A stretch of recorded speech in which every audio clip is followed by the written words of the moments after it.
Welcome to the latest Libertas video. Today we're going to be checking out my Venetian Talon, which is the right hidden blade of Ezio from Assassin's Creed 2. This is a custom hidden blade that I created in Blender and printed through Shapeways. So we're just going to take a quick overview of the actual prop and give you some close-ups so you can see what it looks like. So as we have been improving upon this Ezio Assassin's Creed 2 costume, one of the things I knew was I wanted to get that right gauntlet and right hidden blade down. As you know, I've used the official hidden blades in the past and those tend to be too small. So I really wanted a hidden blade that was accurate to the game design, still pretty reliable. So this is a gravity feed hidden blade. I really was inspired by the concept art. That's really where you get your best look at this hidden blade. So you can find it in the Assassin's Creed Encyclopedia, which is where I found my look, and so based my designs off of that, and then really worked to get a lot of detail in here. You get the Assassin's Creed Italian symbol etched in here. That's kind of a personal design that I tossed in. Just a quick overview, you have this string attached to your ring finger. You can release the blade and then everything locks in place. There we go. And then when you want to release it, you let it all go.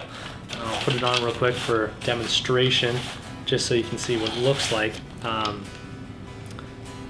So there's the blade design. I still have my little safety nub built on, but I painted it all up. It looks really good. I'm really happy with how it turned out.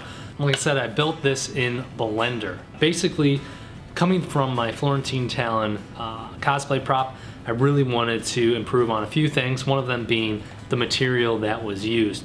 The Venetian Talon was my first real hidden blade that I made 3D printed, and I did use a lot of material with that, so the cost goes up. So I wanted to thin the product down, really this time knew kind of the threshold of how strong the material could be at a specific thickness. So really thinned the product down. And as you can see, it actually is really thin compared to the Venetian Talon that I made. There are a few things that I really wish I would have improved upon, notably both blade locks, right here and back here. The blade locks, once again, I ran into the same problem with my previous hidden blade and should have seen it coming, but I didn't. I made the blade locks a little too thin upon their hinges, so this one broke. But it still works, so I was happy about that. This works, but the hinge, I put the clasps a little too high. I really wish I would have put them low, otherwise you bring the hidden blade lock down and it can't be thrown back on its own. So that's a little flaw in the design, but you can work with it, especially if you're just doing pictures. When I printed it out, tested everything to see if it worked. Did have a few issues, but liked it enough to go forward with the painting process.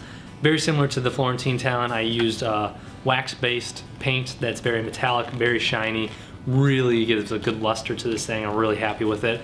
And the way you have to apply it really can give you a decent weathering look. This time around I did print it in black, so I had a really good base coat, so I didn't have to paint it black to begin with. So I would suggest that if you're going to do a 3D printed hidden blade and you want to get a metallic base on top of it, instead of having to paint the white thing black before putting on a layer, just print it in black and paint on top of that. That would be my suggestion. Yeah, I'm really happy with how the paint turned out. I'll put a link in the description below so you can get a good resource for doing a similar project if you want. I would highly recommend it. Really like how it turned out. There are a few improvements, like I said, but really happy with it. So that's a quick look. I know if you've been following our Instagram, you'll have seen some of the updates on this as we've gone along. So if you're not following our Instagram, you can definitely check it out as we complete projects or as we're in the process. That's really where you'll be seeing some behind the scenes work. So, and that's going to do it for our Venetian Talon, this right hidden blade of Ezio from Assassin's Creed 2. Once again, really happy with how it turned out, and I hope it gave you some inspiration. Remember, check out the links in the description below for some resources, and we'll see you on the next Libertas video.